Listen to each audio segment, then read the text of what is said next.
죄인은 고개를 들라. 한성부 판관 강석준의 서리빨 같은 호령이 동원을 가득 채웠습니다.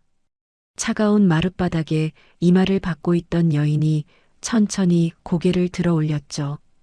판관은 붓을 들어 판결문을 쓰려다 손을 멈췄습니다.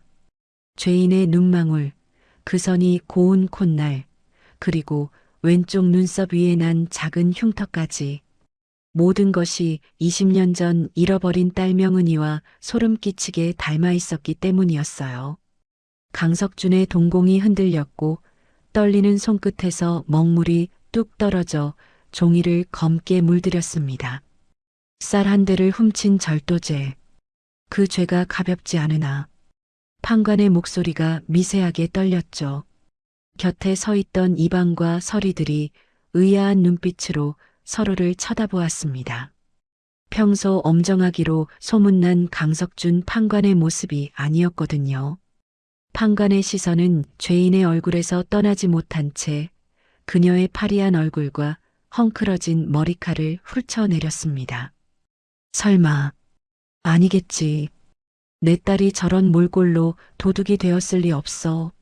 하지만 가슴 깊은 곳에서 무언가가 격렬하게 요동쳤어요. 사연 시작 전 구독, 좋아요 부탁드립니다. 혹시 영상 어디서 보고 계신지 댓글 달아주시면 반갑게 인사드리겠습니다. 그럼 시작하겠습니다. 사건은 사흘 전으로 거슬러 올라갑니다.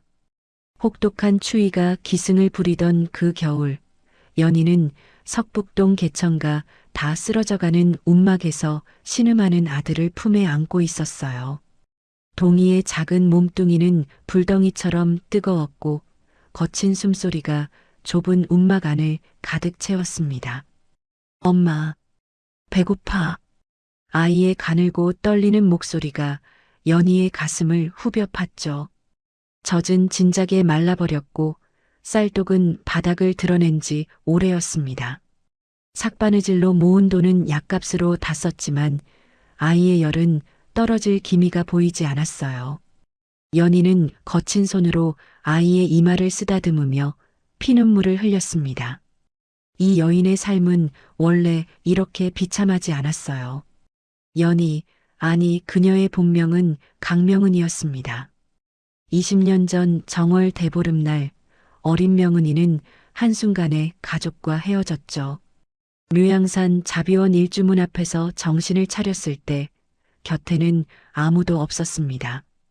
스님들이 그녀를 거두어 절에서 키웠지만 양반집 교수로 자랄 팔자는 이미 엇갈려 버렸어요. 15이 되던 해 명은이는 절을 나왔습니다. 세상 물정을 모르는 어린 여인에게 서울은 너무나 냉혹했죠. 이곳저곳을 떠돌던 그녀는 결국 몰락한 양반가의 첩으로 들어가게 되었습니다. 아니, 첩이라고 부르기도 민망한 처지였어요. 본처의 눈을 피해 사랑채 뒤편곡간에서 지내야 했고, 낮에는 하인들과 함께 바느질을 하며 겨우 끼니를 이어갔으니까요. 그렇게 몇 해를 견디던 중 아이가 생겼습니다. 그녀의 배가 불러오기 시작하자 본처의 투기는 극에 달했죠. 만삭의 몸을 이끌고 한겨울밤에 쫓겨났을 때 연희는 갈 곳이 없었습니다. 눈발이 날리는 거리를 헤매다 겨우 찾아낸 곳이 성북동 개천가에 버려진 움막이었어요. 거적대기로 겨우 바람을 막은 그곳에서 연희는 홀로 아이를 낳았습니다. 산파도 없이 뜨거운 물 한 동이 없이 그렇게 태어난 아이가 동이었죠. 천하게 불러야 오래 산다는 속설에 따라 개똥이라고도 불렀지만 연희에게 그 아이는 세상 그 무엇보다 소중한 존재였습니다. 아비 없이 자란 탓에 또래보다 몸집이 작았지만 연희는 삭바느질과 빨래로 번 돈으로 아이를 겨우겨우 키워냈어요. 하지만 이번 겨울은 달랐습니다. 유난히 추운 날씨가 계속되면서 일감이 끊겼고 동이는 역병에 걸렸죠. 의원을 불렀지만 약값이 터무니없이 비쌌습니다. 연희는 가진 것을 다 팔았어요. 입고 있던 누비 적삼도 어릴 때 신었던 꽃신 한 짝만 빼고 간직하고 있던 모든 것을 내다 팔았죠. 그래도 약값에는 턱없이 모자랐습니다. 동희야, 조금만 참거라. 어미가 뭐라도 구해올 테니. 연희는 떨리는 손으로 아이의 마른 손을 잡았어요. 아이의 입술은 바짝 말라 갈라져 있었고 눈은 반쯤 감긴 채 초점을 잃어가고 있었습니다. 이대로는 안 되겠다는 절박함이 연희를 사로잡았죠. 그날 밤 연희는 결심했습니다. 저작거리로 향하는 그녀의 발걸음은 떨렸어요. 한평생 남의 것을 탐한 적 없는 여인이었지만 아이의 목숨 앞에서는 더 이상 양반가의 채통도 도리도 중요하지 않았습니다. 쌀가게 뒷담이 보였고 연희는 사방을 살핀 뒤 담을 넘었죠. 달빛도 없는 어두운 밤이었습니다. 연희의 손이 쌀자루에 닿았을 때 그녀의 가슴은 터질 듯 뛰었어요. 떨리는 손으로 쌀을 한 줌 움켜쥐는 순간 등 뒤에서 날카로운 외침이 터져 나왔습니다. 도둑이야. 쌀가게 주인이 몽둥이를 들고 달려왔고 순식간에 포졸들이 몰려들었죠. 연희는 쌀자루를 놓지 않으려 발버둥 쳤습니다. 포졸들이 그녀의 팔을 비틀어 잡았지만 연희는 악을 쓰며 쌀을 놓지 않았어요. 제발, 제 아이가 죽습니다. 쌀 한 줌만, 제발 쌀 한 줌만 주십시오. 그녀의 절규가 밤하늘에 울려 퍼졌습니다. 하지만 법은 냉정했죠. 포졸들은 연희의 손에서 쌀자루를 빼앗고 그녀를 포박했습니다. 끌려가는 연희의 두 눈에서 눈물이 줄줄 흘러내렸어요. 동희야, 어미가 미안하다. 이 광경을 지켜보던 나장 박달수는 가슴이 먹먹해졌습니다. 10여 년간 한성부에서 일하며 수많은 죄인을 봐왔지만 이렇게 처절한 모습은 처음이었어요. 박달수는 연희를 관하로 데려가는 동안 그녀의 사정을 들었습니다. 병든 아이, 텅 빈 쌀독, 끊긴 일감. 모든 것이 그녀를 범죄로 내몬 절박한 이유들이었죠. 관아에 도착하자 박달수는 조서에 기록을 남겼습니다. 초범이며 병든 유아를 살리기 위한 생계형 범죄임. 정상 참작을 요함. 그의 붓끝이 종이 위를 천천히 움직였어요. 하지만 박달수도 알고 있었습니다.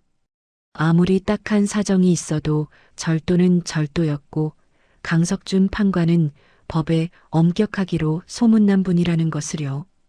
연희는 차가운 옥방에 갇혔습니다.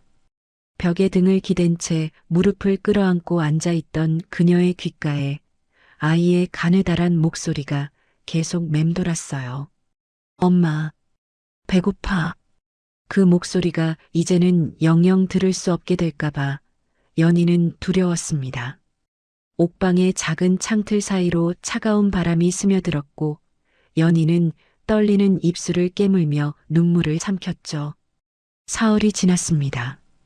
그리고 연희는 한성부 동원으로 끌려나와 강석준 판관 앞에 서게 되었어요. 그녀는 고개를 숙인 채 판관의 호령을 기다렸습니다. 쌀 한 대를 훔친 죄, 그 죄값으로 곤장을 맞거나 유배를 가게 될 것을 각오했죠. 하지만 연희가 알지 못하는 것이 하나 있었습니다. 자신을 바라보고 있는 그 판관의 눈빛이 20년 전 잃어버린 딸을 찾는 아버지의 눈빛이라는 것을요. 그리고 그 판관의 떨리는 손끝이 단순히 죄인을 심판하는 떨림이 아니라 잃어버린 혈육을 마주한 아버지의 떨림이라는 것을 말입니다. 재판이 끝난 그날 밤 강석준은 잠을 이루지 못했습니다. 서재에 촛불을 켜고 앉아 연희의 조서를 다시 펼쳤죠. 박달수 나장이 꼼꼼하게 적어놓은 죄인의 신상 명세를 읽어내려가던 그의 눈이 한 줄에 멈춰 섰습니다. 출생불명, 20년 전 정월 대보름, 묘양산 자비원 일주문 앞에서 발견됨. 강석준의 손이 사시나무 떨듯 떨렸어요. 붓을 쥔 손에서 힘이 빠져나가며 붓대가 바닥에 떨어졌습니다. 20년 전 정월 대보름. 그날은 강석준이 평생 잊을 수 없는, 아니 잊고 싶어도 잊을 수 없는 날이었죠. 3살배기 딸 명은이를 잃어버린 바로 그날이었습니다. 당시 강석준은 아직 판관이 아니었어요. 한성부의 말단 관리로 일하며 가족과 함께 소박하게 살고 있었죠. 정월 대보름 연등회를 보러 나갔던 그날, 사람들로 북적이는 거리에서 손을 놓친 것은 단 한순간이었습니다. 아내 한씨가 명은아 하고 부르며 허둥지둥 사람들 사이를 헤집고 다녔지만 아이는 온데간데 없이 사라져버렸어요. 관군을 동원해 닷새 밤낮을 찾아 헤맸지만 허사였습니다. 강석준은 그 일을 계기로 법에 더욱 엄격해졌죠. 세상의 악을 뿌리 뽑지 못하면 또 다른 누군가의 아이가 사라질 것이라는 강박에 사로잡혔고 그렇게 20년을 한치의 흐트러짐 없이 법을 집행해 왔습니다. 하지만 그 엄격함 이면에는 언제나 잃어버린 딸에 대한 그리움이 자리 잡고 있었어요. 강석준은 떨리는 손으로 조서를 다시 읽었습니다. 묘양산 자비원. 서울에서 멀리 떨어진 곳이었지만 당시 수소문 끝에 그곳까지 찾아갔던 기억이 났죠. 하지만 스님들은 그런 아이를 본 적이 없다고 했었습니다. 아니, 정확히는 정월 대보름 이후에 절 앞에 버려진 아이가 있기는 했지만 그 아이는 누더기를 입은 상놈의 자식으로만 보였다고 했어요. 강석준은 양반가의 규수답게 곱게 입혀보냈던 딸의 모습을 떠올리며 그 아이가 자신의 딸일 리 없다고 판단하고 발길을 돌렸던 겁니다. 설마 그때 그 아이가. 강석준은 벌떡 일어나 안채로 향했습니다.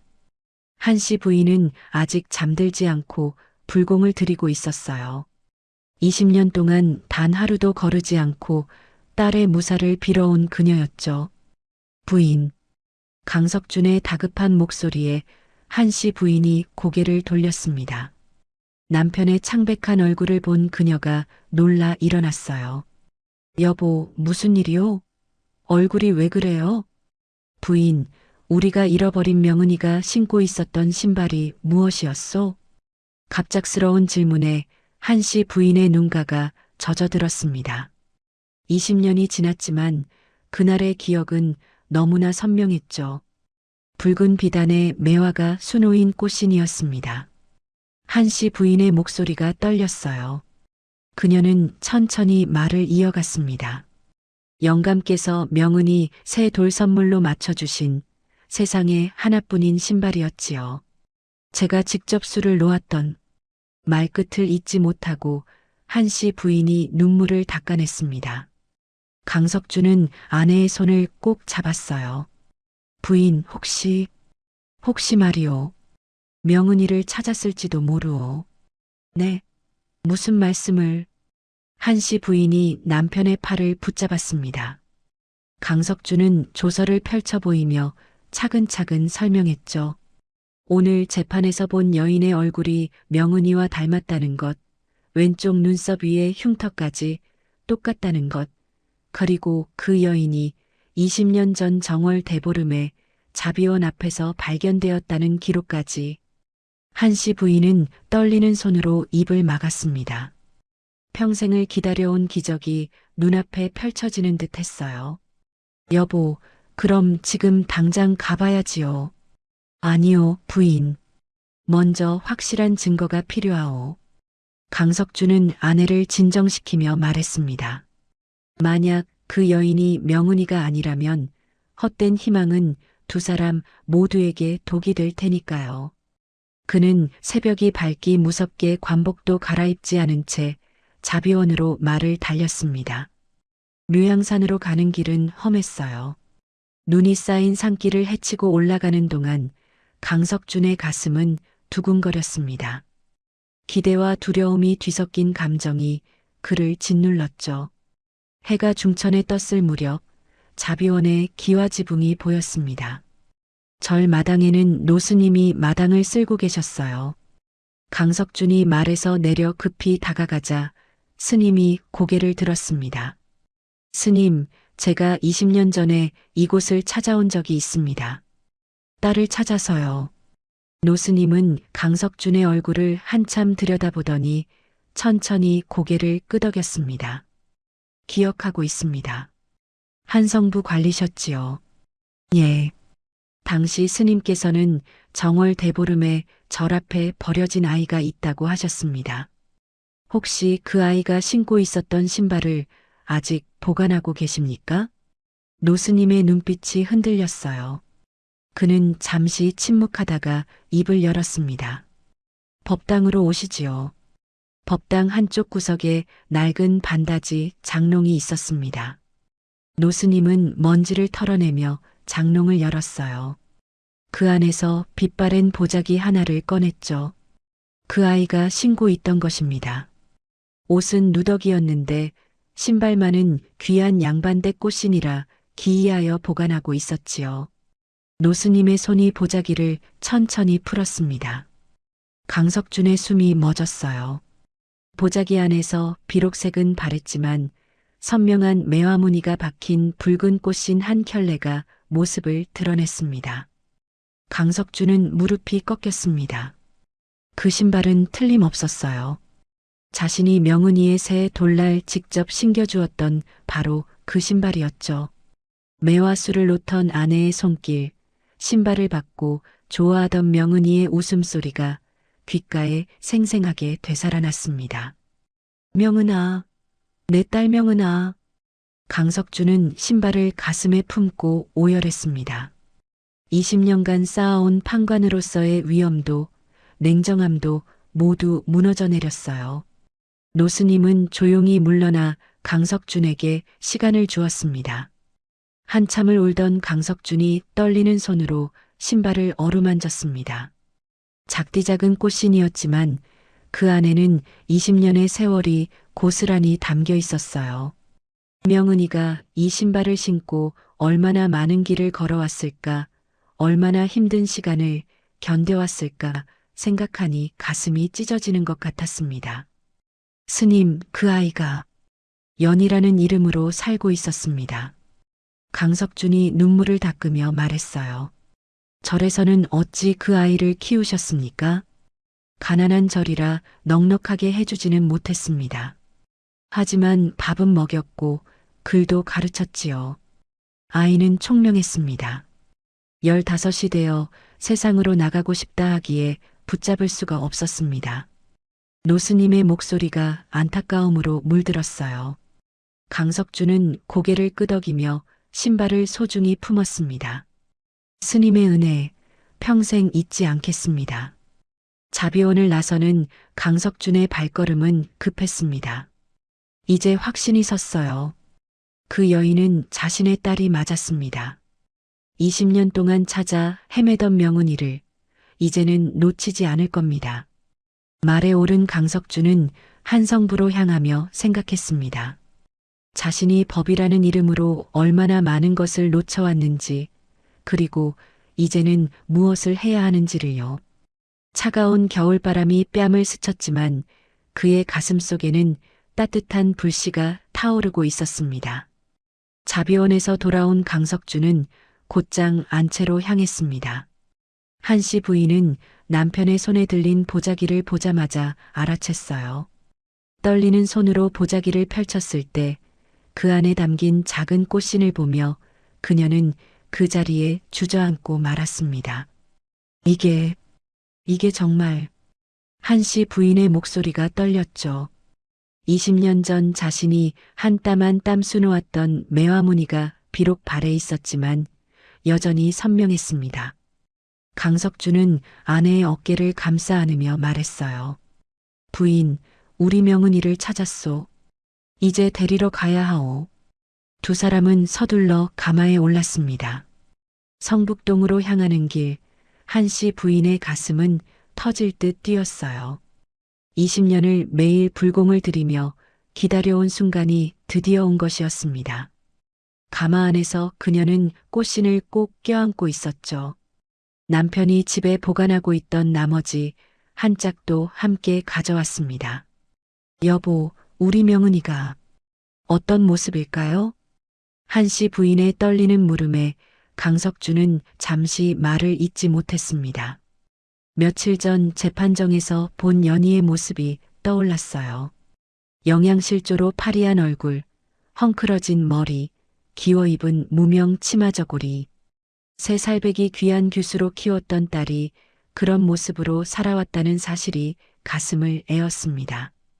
부인, 우리 명은이가 많이 고생했을 것이오. 강석준의 목소리가 갈라졌어요. 한씨 부인은 눈물을 닦으며 고개를 끄덕였습니다. 성북동 개천가에 도착했을 때는 해가 뉘엿뉘엿 기울고 있었습니다. 강석준은 가마에서 내려 주위를 둘러보았어요. 다 쓰러져가는 움막들이 즐비했고 좁은 골목길에는 오물이 고여 있었죠. 이런 곳에서 딸이 살아왔다는 사실이 믿기지 않았습니다. 저기가 그 집입니다. 함께 온 박달수 나장이 가장 허름한 움막을 가리켰어요. 거적대기로 대충 막아놓은 출입구, 기울어진 지붕, 틈새로 보이는 냉골 바닥. 강석준과 한씨 부인은 서로의 손을 꼭 잡고 그곳으로 다가갔습니다. 명은아, 우리 명은아. 한씨 부인이 떨리는 목소리로 불렀어요. 하지만 움막 안에서는 아무 대답이 없었습니다. 강석준이 조심스레 거적을 걷어냈죠. 그 순간 두 사람의 눈에 들어온 광경은 평생 잊을 수 없을 만큼 처참했습니다. 냉골 바닥에 연희가 아이를 꼭 껴안고 웅크리고 있었어요. 추위에 떨고 있는 그녀의 입술은 파랗게 질려 있었고 품 안의 아이는 열병으로 신음하고 있었습니다. 움막 안에는 불 한 점 없었고 쌀독은 텅 비어 있었죠. 날이 죽을 죄를 지었습니다. 연희는 판관의 행차에 놀라 바짝 엎드리려 했습니다.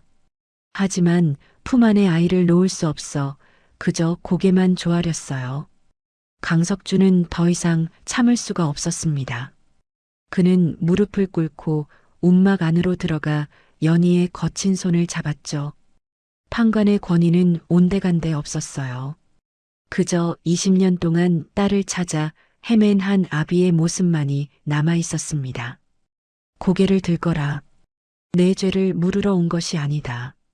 강석준의 목소리가 떨렸습니다. 연희가 천천히 고개를 들었을 때 두 사람의 시선이 마주쳤어요. 강석준은 딸의 얼굴을 한참 동안 들여다보았습니다. 20년의 세월이 흘렀지만 그 눈망울만은 변하지 않았죠. 한씨 부인이 떨리는 손으로 보자기를 풀었습니다. 그 안에서 붉은 꽃신 한 짝을 꺼내 연희 앞에 내밀었어요. 이 신발을 아느냐? 연희의 눈이 커졌습니다. 그 신발은 그녀가 평생 간직해온 유일한 기억이었어요. 자비원에서 나올 때 챙겨 나왔던 자신의 출생에 대한 유일한 단서였죠. 연희는 떨리는 손으로 품속 깊은 곳에서 낡은 주머니를 꺼냈습니다. 주머니 안에는 작디작은 꽃신 한 짝이 들어 있었어요. 세월이 흘러 더욱 빛이 바랬지만 매화무늬는 여전히 알아볼 수 있었습니다. 한씨 부인이 가져온 신발과 연희가 간직하고 있던 신발을 나란히 놓자 두 신발은 완벽한 한 켤레가 되었습니다. 이건 연희의 손이 떨렸어요. 그녀는 그 신발의 의미를 알고 있었습니다. 자비원 스님들이 말해주었죠. 자신이 양반집 아이였을 거라고, 언젠가 가족이 찾으러 올 거라고. 하지만 세월이 흐르면서 그 희망은 점점 희미해져 갔었습니다. 명은아. 한씨 부인의 떨리는 목소리가 움막 안을 채웠어요. 어미다. 우리가 너를 잃어버리고 20년을 지옥 속에 살았다. 그 순간 연희의 눈에서 눈물이 주르르 흘러내렸습니다. 억눌러왔던 모든 감정이 한꺼번에 터져나왔죠. 그녀는 떨리는 입술로 물었어요. 어머니, 정말 제 어머니이십니까? 그렇다 명은아. 너는 우리 딸이다. 우리가 평생 동안 찾아 헤맨 우리의 소중한 딸이란다. 한씨 부인이 연희를 끌어안았습니다. 강석준도 두 사람을 감싸 안으며 목 놓아 울었어요. 움막 안은 세 사람의 울음소리로 가득 찼습니다. 밖에서 지켜보던 박달수 나장도 눈시울을 붉혔습니다. 호기심에 몰려든 동네 안악들도 코끝이 찡해져 눈물을 닦아냈어요. 20년 만에 가족을 찾은 기적 같은 순간이었죠. 한참을 울던 연희가 품 안의 아이를 보며 말했습니다. 어머니, 아버지, 이 아이가 제 아들입니다. 한씨 부인이 아이를 안아들었어요. 열병으로 뜨거워진 작은 몸뚱이를 느끼며 그녀는 다시 눈물을 흘렸습니다. 우리 손주로구나. 걱정하지 마라. 이제 우리가 있다. 강석준은 즉시 박달수에게 지시했습니다. 당장 최고의 의원을 불러라. 그리고 따뜻한 이불과 음식을 준비하라. 예, 나리. 박달수가 급히 달려나갔어요. 강석준은 연희의 손을 꼭 잡으며 말했습니다. 명은아, 이제 집으로 가자. 내가 있어야 할 곳으로. 연희는 꿈을 꾸는 것만 같았어요. 며칠 전만 해도 도둑으로 잡혀와 곤장을 맞을 줄 알았는데 이제는 부모님을 찾았고 따뜻한 집으로 갈 수 있다니. 그녀는 고개를 끄덕이며 눈물을 닦았습니다. 아버지, 어머니, 감사합니다. 고맙기는. 우리가 미안하지. 너를 지켜주지 못해서 그동안 고생하게 해서. 강석준의 목소리가 다시 떨렸어요.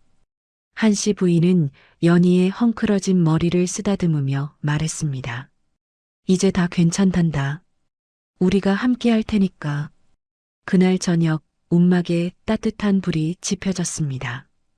의원이 와서 동희를 치료했고 안악들이 가져온 따뜻한 죽을 아이에게 먹였어요. 연희는 부모님 곁에 앉아 그동안의 이야기를 조금씩 풀어놓았습니다. 자비원에서의 생활, 서울로 올라온 이야기, 동희를 낳고 키운 일들. 강석준과 한씨 부인은 딸의 이야기를 들으며 계속 눈물을 흘렸어요. 자신들이 편안히 살아온 동안 딸은 이렇게 힘들게 살아왔구나. 그 죄책감과 안타까움이 가슴을 짓눌렀습니다. 하지만 이제는 달랐어요. 이제는 함께였습니다. 20년간 헤어져 있던 가족이 다시 만났고 이제 다시는 놓지 않을 것이었죠. 움막 밖으로 차가운 겨울바람이 불어왔지만 그 안은 그 어느 때보다 따뜻했습니다. 사흘 후 연희와 손자 동희는 강석준의 기와집으로 들어왔습니다.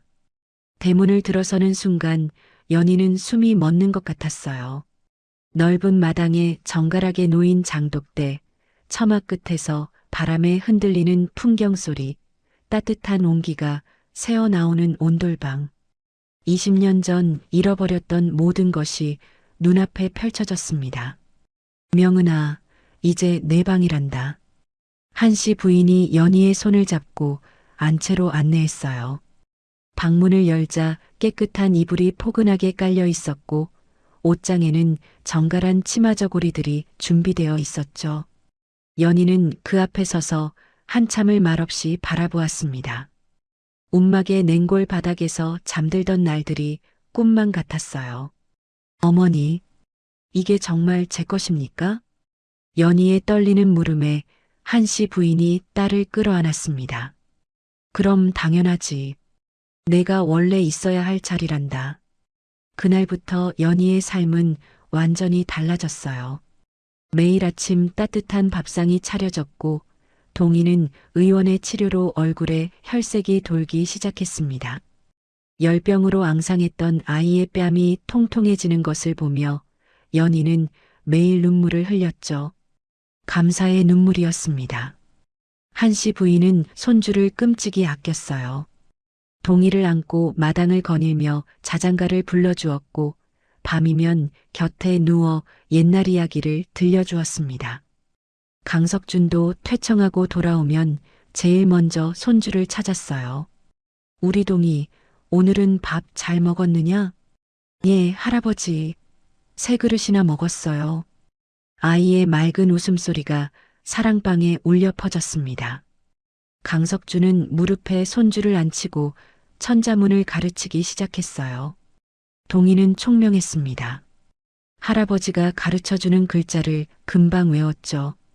이놈이 영특하구나. 우리 명은이를 닮았어. 강석준이 손주의 머리를 쓰다듬으며 웃었어요. 20년 만에 되찾은 가족과 함께하는 시간은 꿈처럼 행복했습니다. 하지만 연희는 온전히 행복할 수만은 없었어요. 매일 저녁 아버지가 한성부에서 돌아올 때면 그의 얼굴에서 피곤함을 읽을 수 있었습니다. 어느 날 저녁 강석준이 서재에서 판결문을 정리하고 있을 때 연희가 조심스레 문을 두드렸죠. 아버지, 들어가도 되겠습니까? 그래, 명은아. 들어오너라. 연희는 차를 들고 들어가 아버지 앞에 놓았습니다. 강석준이 차를 마시는 동안 연희는 책상 위에 놓인 판결문들을 보았어요. 절도죄로 곤장 30대, 도박죄로 유배형. 하나같이 무거운 형벌들이었죠. 아버지. 연희가 입을 열었습니다. 강석준이 고개를 들어 딸을 바라보았어요. 오늘도 많은 죄인들을 다스리셨습니까? 그렇다. 법은 엄정해야 하느니라. 강석준의 대답은 단호했습니다. 하지만 연희는 조심스럽게 말을 이었어요. 아버지, 저처럼 배가 고파 죄를 지은 이들이 아직도 많습니다. 그 말에 강석준의 손이 멈췄습니다. 찻잔을 들고 있던 그의 손이 미세하게 떨렸어요. 명은아, 그게 무슨... 저도 도둑이었습니다. 하지만 제가 정말 악한 사람이었습니까? 연희의 목소리가 떨렸죠. 그녀는 계속 말을 이어갔습니다. 저는 굶어 죽어가는 아이를 살리고 싶었을 뿐입니다. 그런 이들에게도 법은 똑같이 가혹해야 합니까? 강석준은 대답할 수 없었어요. 딸의 말이 가슴에 비수처럼 꽂혔습니다. 자신이 그동안 법이라는 이름으로 처벌했던 수많은 이들이 사실은 딸과 같은 처지였을지도 모른다는 생각이 들었죠. 그는 찻잔을 내려놓고 깊은 한숨을 내쉬었습니다. 그날 밤 강석준은 잠을 이루지 못했어요. 천장을 바라보며 지난 20년을 되돌아보았습니다. 딸을 잃고 난 후 자신은 세상의 모든 악을 뿌리 뽑겠다는 일념으로 법을 집행해왔죠. 하지만 그 엄격함이 과연 옳았을까? 법 뒤에 숨겨진 사람들의 사연을, 그들의 아픔을 외면하지는 않았을까? 다음 날 아침 강석준은 한성부로 향했습니다.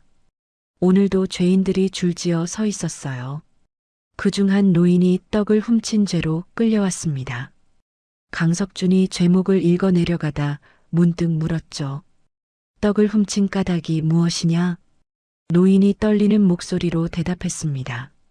날이 늙은 어미가 병들어 누워 계십니다. 죽기 전에 떡 한 조각이라도 드시고 싶다 하셔서.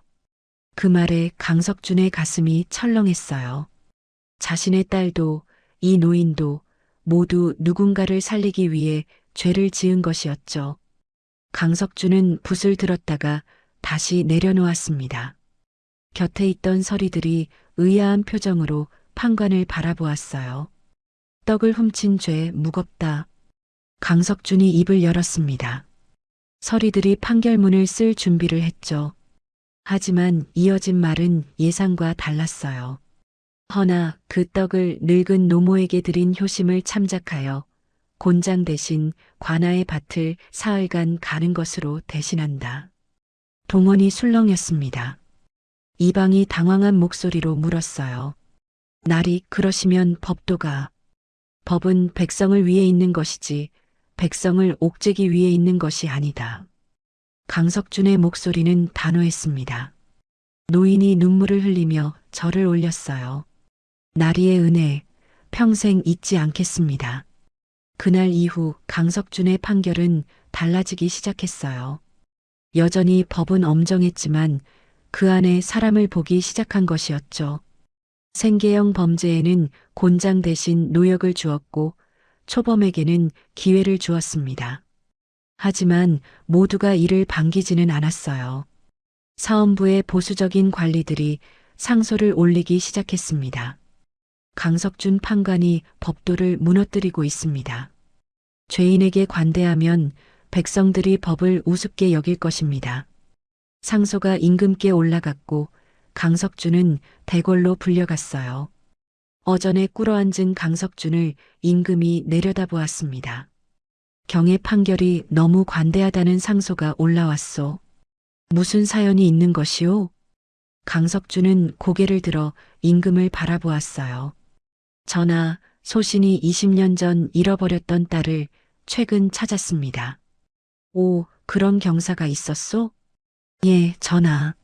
하나 그 딸이 쌀 한 대를 훔친 죄인으로 소신 앞에 섰사옵니다. 어전이 조용해졌습니다. 임금이 몸을 앞으로 기울이며 물었어요. 계속 말해보시오. 강석준은 떨리는 목소리로 딸의 이야기를 했습니다. 굶주린 아이를 살리기 위해 도둑이 될 수밖에 없었던 사연, 그리고 그런 백성들이 아직도 많다는 것을요. 임금은 오랫동안 침묵했습니다. 마침내 임금이 입을 열었어요. 경의 마음을 알겠소. 법도 중요하지만 백성의 삶도 중요하오. 경이 하는 일을 계속하시오. 강석준이 깊이 절을 올렸습니다. 황송하옵니다, 전하. 그날 저녁 강석준이 집으로 돌아왔을 때 연희가 마루에서 기다리고 있었어요. 아버지의 얼굴에서 무언가 달라진 것을 느낀 그녀가 다가갔습니다. 아버지, 무슨 좋은 일이 있으셨습니까? 강석준은 딸의 손을 잡으며 미소 지었어요. 명은아, 내가 나를 깨우쳐 주었구나. 법만 보다가 사람을 잊고 살았다. 연희의 눈에 눈물이 고였습니다. 아버지가 그리고 이 세상이 조금씩 변하고 있었어요. 강석준은 그날 밤 서재에 홀로 앉아 붓을 들었습니다.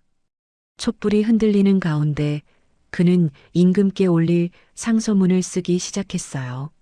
한자 한자 정성을 다해 적어 내려가는 그의 손끝에는 20년간의 후회와 새로 찾은 딸을 통해 깨달은 진실이 담겨 있었죠. 소신의 딸이 겪은 고초는 이 나라 백성 모두의 고초이옵니다. 먹물이 종이 위에 스며들며 글자를 만들어냈어요. 강석준은 잠시 붓을 멈추고 창밖을 바라보았습니다. 어둠 속에서도 가난한 백성들의 움막에서는 불빛 하나 없이 추위에 떨고 있을 사람들이 있겠죠. 그는 다시 붓을 들어 글을 이어갔습니다. 굶주림으로 인한 범죄는 개인의 죄이기도 하나 나라에도 책임이 있사옵니다. 백성이 배를 골치 않는다면 어찌 도둑질을 하겠사옵니까? 구제책을 마련해 주시옵소서. 상소문을 다 쓴 강석준은 깊은 한숨을 내쉬었어요. 이 상소가 받아들여질지 아니면 오히려 자신의 관직을 위태롭게 할지 알 수 없었습니다. 하지만 더 이상 외면할 수 없었죠. 자신의 딸이 겪었던 고통을 다른 백성들이 겪지 않게 하는 것, 그것이 판관으로서 그리고 아비로서 해야 할 일이었습니다. 사흘 후 강석준은 다시 대궐로 불려갔어요. 어전에 나아가 절을 올리는 그의 가슴은 두근거렸습니다.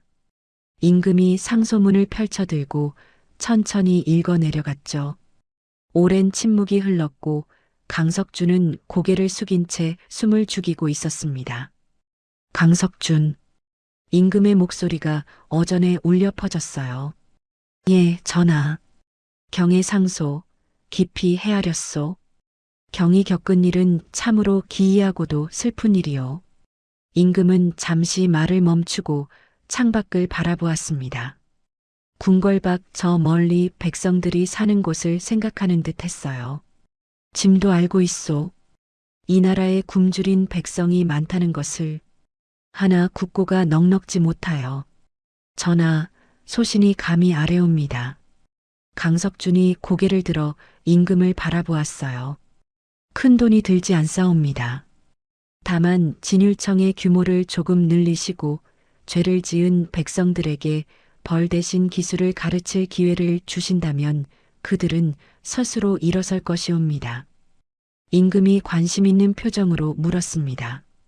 기술을 가르친다. 자세히 말해보시오. 강석주는 준비해온 계획을 조리 있게 설명했어요.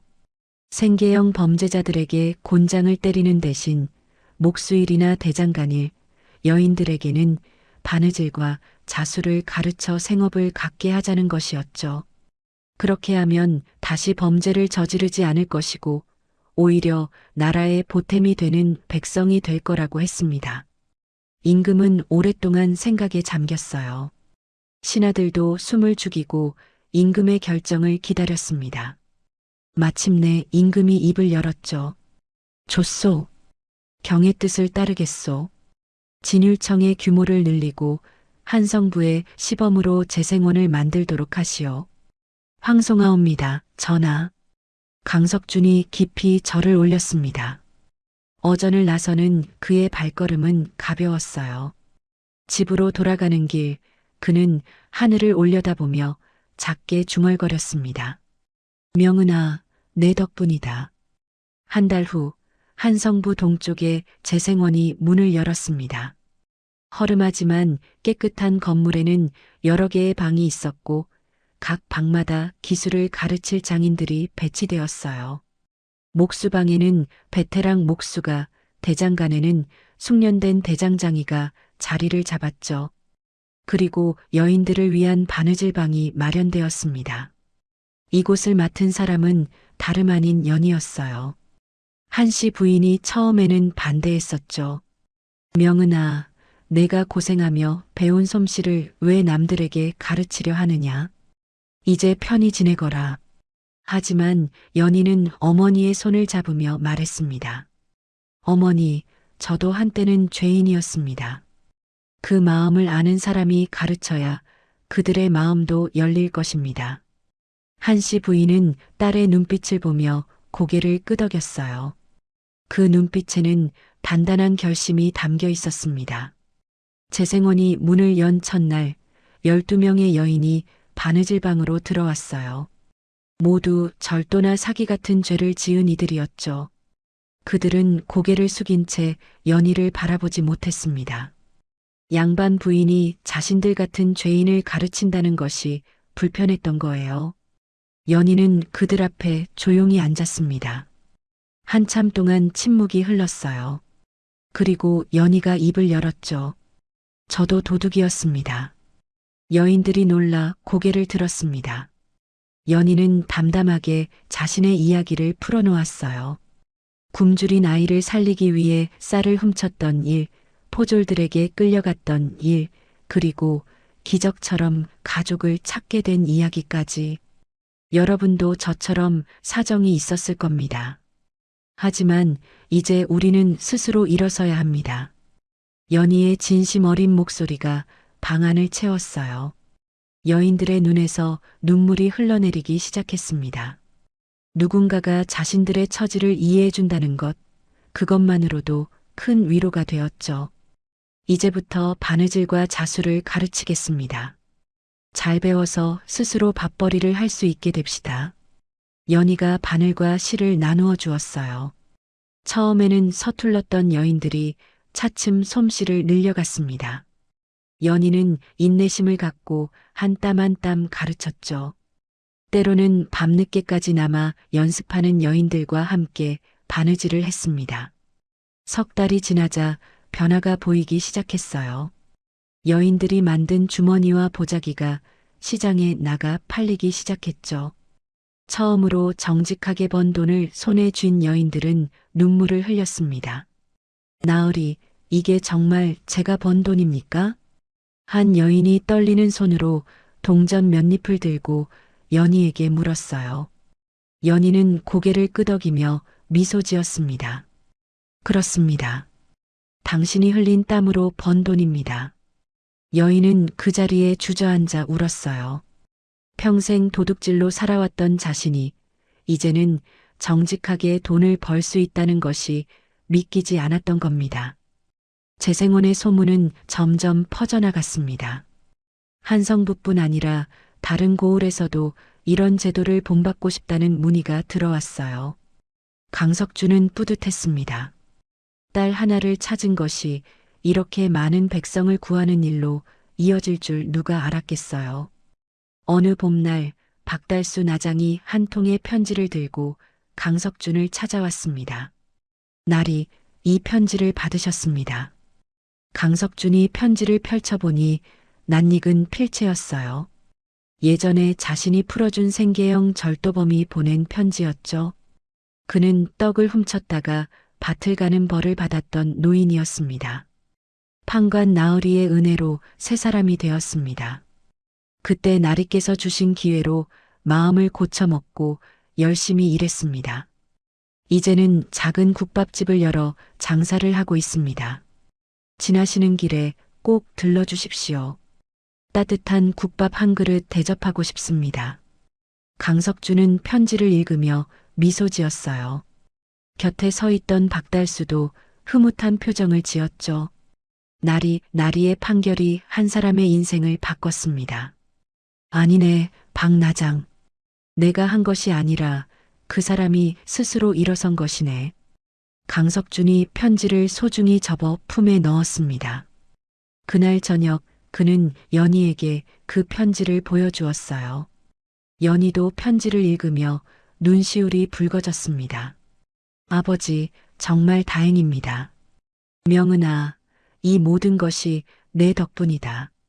내가 나를 깨우쳐주지 않았다면 나는 여전히 법만 보고 사람을 보지 못했을 게다. 강석준이 딸의 손을 잡았어요. 연희는 고개를 저으며 말했습니다. 아닙니다, 아버지. 아버지께서 마음을 열어주셨기에 가능한 일이었습니다. 두 사람은 마당에 나란히 서서 저녁 노을을 바라보았습니다. 재생원에서는 여인들이 만든 보자기가 바람에 펄럭이고 있었고 저 멀리 한성부 거리에서는 새로운 삶을 시작한 사람들이 땀 흘리며 일하고 있었어요. 법이 사람을 벌주기만 하는 것이 아니라 사람을 일으켜 세울 수도 있다는 것. 강석준과 연희는 그것을 증명해내고 있었습니다.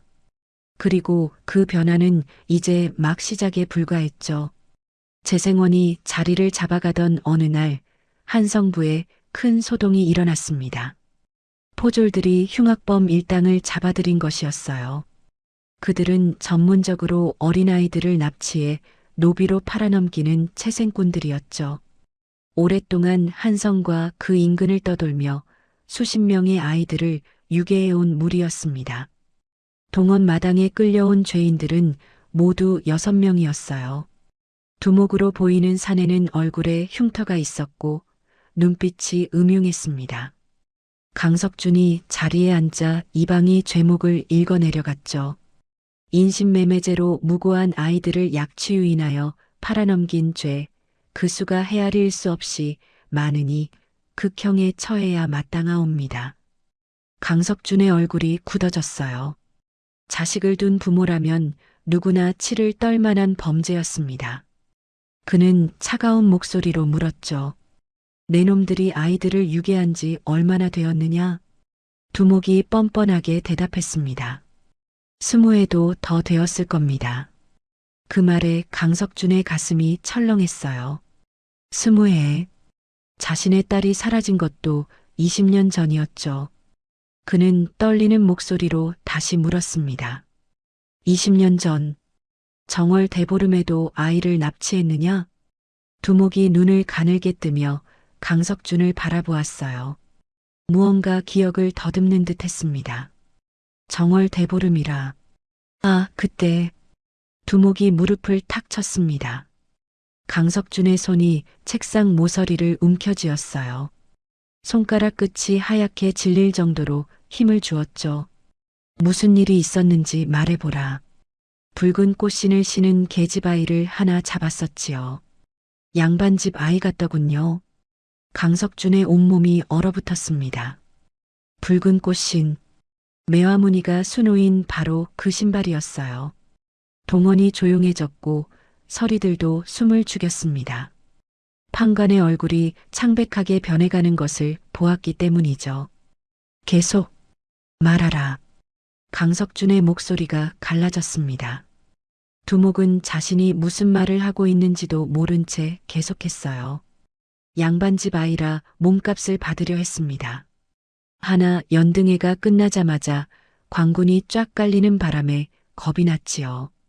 아이를 데리고 도망치다가 묘양산 근처 절간 앞에 버리고 달아났습니다.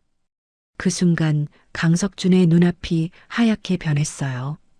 20년간 풀리지 않았던 의문이 한순간에 명확해졌습니다.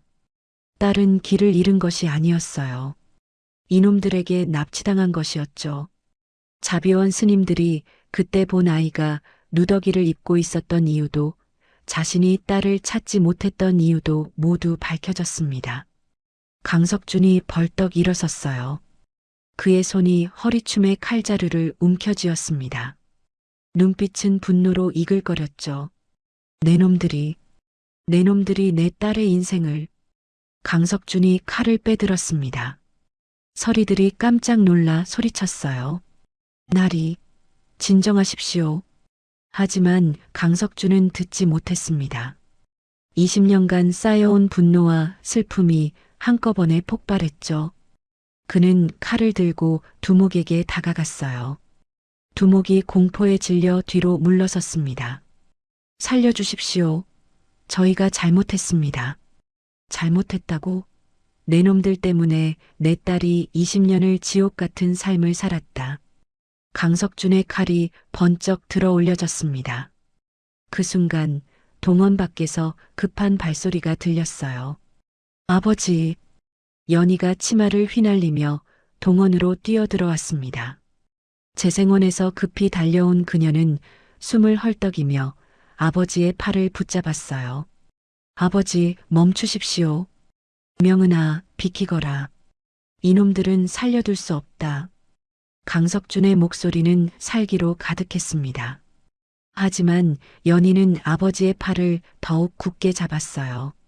아버지, 저자들을 베어 손에 피를 묻히시면 아버지 또한 죄인이 됩니다. 죄인이라도 상관없다. 내 놈들이 내 딸에게 무슨 짓을 한 줄 아느냐. 강석준이 소리쳤습니다. 그의 눈에서 눈물이 흘러내렸어요. 연희는 떨리는 손으로 아버지의 얼굴을 감싸쥐었습니다. 아버지, 저를 보십시오. 강석준이 딸을 바라보았어요. 연희의 눈에도 눈물이 가득했지만 그 눈빛은 단단했습니다. 저도 원망스럽습니다. 저자들 때문에 부모님과 헤어졌고 평생을 고생하며 살았습니다. 연희의 목소리가 떨렸습니다. 하지만 그녀는 말을 이어갔어요. 하지만 아버지, 그 증오에 사로잡혀 현재의 행복을 망치고 싶지 않습니다. 겨우 찾은 가족인데 이런 일로 아버지를 잃고 싶지 않습니다. 강석준의 손에서 칼이 떨렸습니다. 딸의 말이 가슴 깊이 파고들었어요. 연희는 계속 말했죠. 아버지께서는 늘 법이 중요하다고 하셨습니다. 법 없이는 세상이 무너진다고 하셨지요. 그런 아버지께서 법을 어기시면 어떻게 합니까?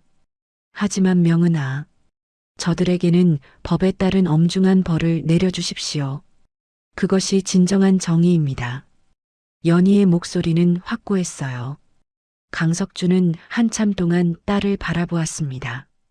그녀의 눈에서 용서가 아닌 절제를 보았죠. 복수를 하지 말자는 것이 아니라 올바른 방법으로 벌을 주자는 것이었습니다. 강석준의 손에서 힘이 빠져나갔어요. 칼이 바닥에 떨어지며 쨍그랑 소리를 냈습니다. 그는 딸을 꼭 끌어안았죠. 미안하다, 명은아. 아비가 정신을 잃을 뻔했구나. 괜찮습니다, 아버지. 두 사람이 한참을 그렇게 서 있었어요. 동원 안의 모든 이들이 숨죽여 지켜보고 있었습니다. 마침내 강석준이 딸을 놓아주고 자리로 돌아갔어요. 그는 떨리는 손으로 붓을 들었습니다. 죄인들은 고개를 들라. 강석준의 목소리에는 이제 감정이 사라지고 판관으로서의 냉정함만 남아 있었어요. 너희들의 죄는 하늘을 찌른다. 무고한 아이들을 유괴하여 그 부모에게 평생 지울 수 없는 상처를 주었고 그 아이들의 인생을 송두리째 빼앗았다. 두목과 일당들이 바들바들 떨었습니다. 강석주는 판결문을 써내려갔어요. 주동자는 흑산도로 유배 보내 평생 노역으로 죄를 씻게 하고 나머지는 각각 곤장 100대에 처한 후 3년간 유배형에 처한다. 판결이 내려지자 죄인들이 절을 올렸습니다. 목숨만은 살려주신 은혜 감사하옵니다. 하지만 강석주는 차갑게 말했어요. 은혜가 아니다. 이것이 법이다. 너희가 저지른 죄에 합당한 벌을 받는 것뿐이다. 죄인들이 끌려나가고 동원이 다시 조용해졌습니다. 강석주는 자리에 앉아 깊은 한숨을 내쉬었어요. 연희가 다가와 아버지 곁에 앉았죠. 아버지, 괜찮으십니까? 고맙다, 명은아. 내가 아니었다면 나는 큰 잘못을 저지를 뻔했다. 강석준이 딸의 손을 잡았습니다. 연희는 고개를 저으며 말했어요. 아버지께서 저에게 가르쳐 주신 것입니다. 법은 감정이 아니라 정의로 집행되어야 한다고요. 내가 나보다 더 현명하구나. 두 사람은 잠시 침묵했습니다. 밖에서는 새들이 지저귀고 바람이 처마를 스치며 풍경을 울렸어요. 평화로운 오후였지만 두 사람의 가슴 속에는 복잡한 감정이 소용돌이치고 있었죠. 명은아. 예, 아버지. 너를 납치한 놈들을 벌했지만 그것으로 내가 겪은 고통이 사라지지는 않는구나. 강석준의 목소리가 무거웠어요. 연희는 창밖을 바라보며 천천히 말했습니다. 고통은 사라지지 않을 것입니다. 하지만 이제 그 고통에 묶여 살고 싶지 않습니다. 그녀는 아버지를 돌아보며 미소 지었어요. 아버지와 어머니를 만났고 동희는 건강해졌습니다. 재생원에서 가르치는 일도 보람 있습니다. 과거의 아픔보다 현재의 행복이 더 큽니다. 강석준의 눈시울이 붉어졌습니다. 그동안의 고난을 겪고도 이렇게 담담하게 말할 수 있는 딸이 자랑스러웠어요. 내가 이렇게 훌륭하게 자라준 것이 아비로서 정말 다행이다. 그건 아버지와 어머니 덕분입니다. 두 사람은 서로를 바라보며 웃었습니다. 그날의 충격은 컸지만 그들은 또다시 하나의 시련을 이겨낸 것이었어요. 그날 저녁 강석주는 가족들과 함께 저녁상을 받았습니다. 한씨 부인은 남편과 딸이 겪은 일을 전해 듣고 눈물을 흘렸어요. 하지만 그것은 슬픔의 눈물이 아니라 안도의 눈물이었죠. 잘했다, 명은아. 내 아버지를 지켜주어서 고맙구나. 한씨 부인이 딸의 손을 꼭 잡았습니다. 동희가 할아버지 무릎에 앉아 천진하게 물었어요. 할아버지, 오늘 나쁜 사람들을 혼내주셨어요? 강석준이 손주의 머리를 쓰다듬으며 대답했습니다. 그렇단다, 동희야. 나쁜 일을 한 사람은 반드시 벌을 받는단다. 그럼 착한 사람은요? 착한 사람은 복을 받는 거란다. 동희가 환하게 웃었어요. 그 웃음소리가 방 안을 따뜻하게 채웠습니다. 강석준은 가족들을 바라보며 생각했죠. 비록 과거는 아팠지만 현재는 행복하다고. 그리고 그 행복을 지켜나가는 것이 자신의 사명이라고요. 5년이 흘렀습니다. 봄볕이 따사로운 어느 오후 강석준의 기와집 사랑방에서는 또렷한 목소리가 흘러나왔어요. 어느새 8살이 된 동희가 할아버지 앞에 단정하게 앉아 천자문을 낭독하고 있었습니다. 동희의 목소리는 맑고 또렷했어요. 강석준은 손주가 한 글자 한 글자 읽어내려가는 것을 들으며 흐뭇한 미소를 지었습니다. 아이는 또래보다 총명했고 배우기를 좋아했죠. 예전 움막에서 열병으로 신음하던 그 앙상한 아이의 모습은 어디에도 없었어요. 이제는 건강하게 살이 오른 뺨에 생기가 가득했고 눈빛은 호기심으로 반짝였습니다. 잘했다, 동희야. 강석준이 손주의 머리를 쓰다듬었어요. 동희가 환하게 웃으며 고개를 들었습니다. 할아버지, 다음 편도 읽어드릴까요? 그래, 그러거라. 하지만 너무 무리하지는 말고. 동희가 다시 책에 시선을 내리깔며 글을 읽어나갔습니다. 강석준은 마당 너머를 바라보았어요. 마당 한쪽에서는 한씨 부인이 꽃을 돌보고 있었고 안채에서는 연희가 바느질 도구를 정리하는 소리가 들렸죠. 평범하지만 소중한 일상이었습니다. 5년 전 흑산도로 유배 보낸 채생꾼들의 일은 이제 아득한 과거가 되었어요. 강석준은 그 일을 계기로 더욱 백성을 생각하는 판관이 되었습니다. 재생원은 성공적으로 자리를 잡았고 이제는 한성부뿐 아니라 다른 고을에도 비슷한 제도가 생겨났죠. 법은 여전히 엄정했지만 그 안에는 사람을 향한 따뜻함이 깃들어 있었습니다. 연희는 재생원에서 여인들을 가르치는 일을 계속했어요. 처음 시작했을 때의 12명은 이제 모두 독립해서 생업을 꾸려가고 있었습니다. 어떤 이는 작은 바느질방을 열었고 어떤 이는 부유한 양반집의 친모가 되었죠. 그들은 연희를 은인으로 여기며 명절이 되면 찾아와 안부를 전했습니다. 하지만 연희에게는 또 다른 일이 있었어요. 바로 자비원을 정기적으로 찾아가는 것이었죠. 매달 보름이 되면 연희는 쌀과 옷가지를 가득 실은 수레를 끌고 묘양산으로 향했습니다. 자신을 거두어준 자비원에 대한 감사였고 동시에 그곳에서 자라는 아이들에게 희망을 주고 싶었던 거예요. 오늘도 연희는 자비원을 찾았습니다. 절 마당에는 10명 남짓한 아이들이 뛰어놀고 있었어요. 연희의 모습을 본 아이들이 환호성을 지르며 달려왔죠. 나으리, 나으리께서 오셨어요. 아이들이 연희의 치마폭을 잡고 매달렸습니다. 연희는 아이들을 하나하나 쓰다듬으며 웃었어요. 그 모습을 지켜보던 노스님이 다가왔습니다. 5년 전보다 더 나이가 들었지만 여전히 온화한 미소를 띠고 계셨죠. 또 오셨구려, 명은 보살. 스님, 그동안 안녕하셨습니까? 연희가 공손히 절을 올렸습니다. 노스님이 수레에 실린 짐들을 보며 고개를 저었어요. 매번 이렇게 많은 것을 가져오시니 송구스럽기만 하오. 아닙니다, 스님. 스님께서 저를 거두어 주지 않으셨다면 오늘의 제가 없습니다. 연희의 목소리에는 진심이 담겨 있었습니다.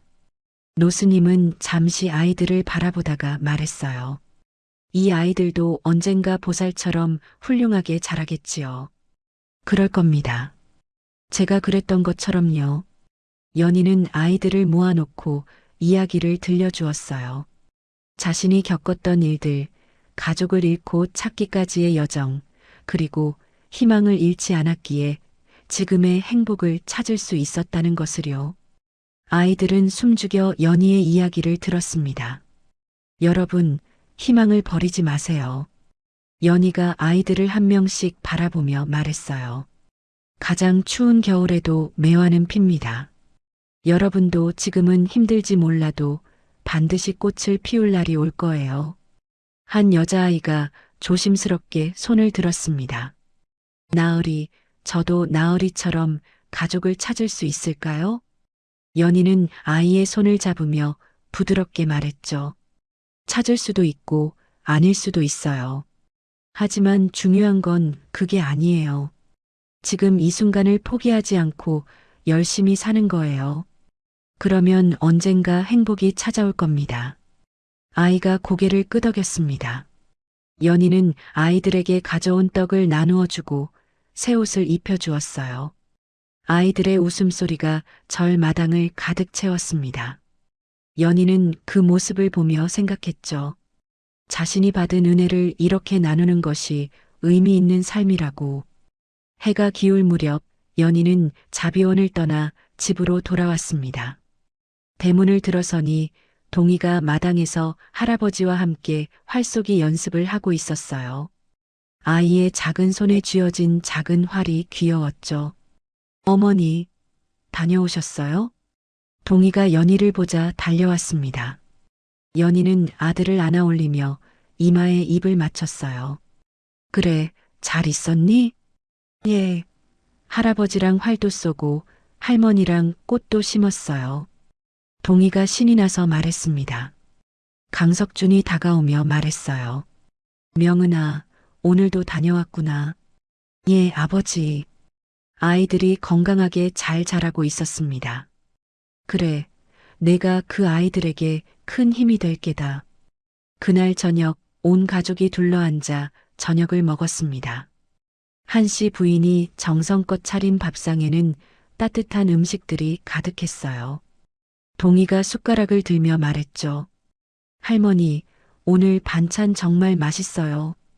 그래, 우리 동희가 잘 먹어주니 할미가 기쁘구나. 한씨 부인이 손주의 머리를 쓰다듬었습니다. 밥상 위에는 웃음이 넘쳤고 따뜻한 대화가 오갔어요. 5년 전만 해도 상상할 수 없었던 평화로운 시간이었죠. 식사를 마치고 연희는 사랑방으로 갔습니다. 방 한쪽 구석, 비단 보자기에 쌓인 낡은 나무 상자가 있었어요. 연희는 조심스럽게 보자기를 풀고 상자를 열었습니다. 그 안에는 색이 바랜 붉은 꽃신 한 켤레가 놓여 있었죠. 매화무늬는 세월의 흔적으로 더욱 희미해졌지만 여전히 아름다웠습니다. 연희는 신발을 손에 들고 한참을 바라보았어요. 이 작은 신발 한 켤레가 자신과 가족을 이어준 기적의 증표였죠. 20년간 헤어졌던 부모와 딸을, 법과 사랑을, 절망과 희망을 이어준 매개체였습니다. 강석준이 사랑방으로 들어왔어요. 딸이 꽃신을 들고 있는 모습을 보며 그도 옆에 앉았습니다. 명은아, 그 신발을 볼 때마다 생각나는구나. 내가 도둑으로 내 앞에 섰던 그날이. 저도요, 아버지. 그때는 정말 무서웠습니다. 이제는 우리 집안의 가부가 되었구나. 강석준이 신발을 어루만지며 말했어요. 연희도 고개를 끄덕였습니다. 이 신발은 후손들에게 전해질 겁니다. 그리고 이야기해 줄 거예요. 가장 어두운 순간에도 희망을 잃지 않으면 기적이 일어난다고요. 두 사람은 한동안 말없이 신발을 바라보았습니다. 밖에서는 동희가 할머니와 함께 달을 보며 노래하는 소리가 들려왔어요. 평범하지만 소중한 일상의 소리였죠. 연희는 신발을 다시 상자에 넣고 보자기로 정성스럽게 감쌌습니다. 그리고 제자리에 모셔두었어요. 과거의 아픔을 기억하되 그것에 묶여 살지 않겠다는 다짐이었습니다. 마당으로 나온 연희는 밤하늘을 올려다보았습니다. 별들이 총총히 빛나고 있었어요. 5년 전 움막에서 올려다보던 그 하늘과 같은 하늘이었지만 이제는 완전히 다른 의미로 다가왔습니다. 절망의 하늘이 아니라 희망의 하늘이었죠.